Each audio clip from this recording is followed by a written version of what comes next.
সংবিধান সংস্কার কমিশনের কাছে নিজেদের প্রস্তাবনাগুলো তুলে ধরেছে বিএনপি। সকালে সংসদ ভবনের সংবিধান সংস্কার কমিশনের প্রধান ডক্টর আলী রিয়াজের কাছে এই প্রস্তাবনা হস্তান্তর করেন বিএনপি স্থায়ী কমিটির সদস্য সালাউদ্দিন আহমেদ।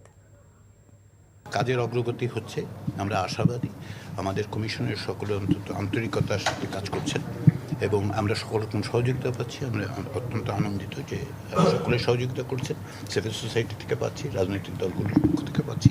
তো আমরা আশা করছি যে আমরা নির্ধারিত সময়ের মধ্যে আমাদের সুপারিশগুলো দিতে পারব। মোট ৬২টি জায়গায় আমরা বিভিন্ন রকমের প্রস্তাব সংশোধনী সংযোজনী আমরা প্রস্তাব করেছি।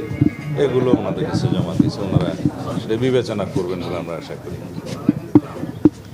আমরা প্রস্তাবনার মূল অংশে যেগুলো বাংলাদেশের রাজনৈতিক ক্যারেক্টার পরিবর্তন করে দেওয়ার মতো যে সমস্ত বিধান পঞ্চদশ সংশোধনের মাধ্যমে আওয়ামী লীগ এনেছিল।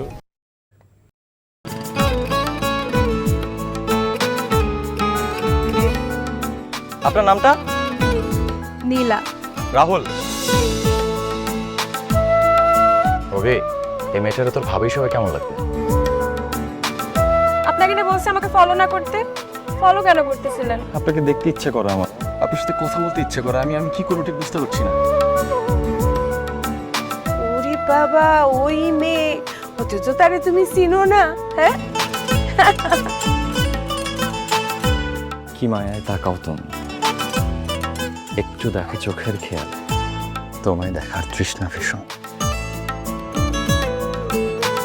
ভালোবাসায় বুঝি দেনা পাওনা থাকে? অবশ্যই থাকি, ভালোবাসা সবকিছু থাকে।